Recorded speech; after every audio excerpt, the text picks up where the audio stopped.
नाशिकमध्ये भाजपचं 100+ नगरसेवक उद्दिष्ट आहे। गिरीश महाजन 4 दिवस नाशिकमध्ये तळ ठोकणार आहेत। कार्यकर्त्यांची नाराजी दूर करण्यावर त्यांचा भर असेल।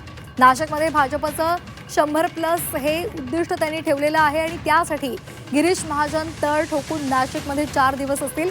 कार्यकर्त्यांची नाराजी दूर करण्यावर त्यांचा भर असेल, त्यांची समजूत काढण्याचा त्यांचा प्रयत्न असेल।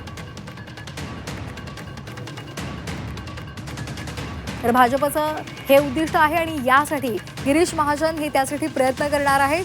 जे नाराज आहेत, ज्यांनी बंडखोरी केलेली आहे, त्यांची नाराजी दूर करण्याचा त्यांचा प्रयत्न असेल आणि त्यामुळे आता याला यश येणार का आणि जे उद्दिष्ट भाजपनं डोळ्यासमोर ठेवलेलं आहे त्याला कशा पद्धतीचं यश येतं हेही पाहणं महत्त्वाचं आहे।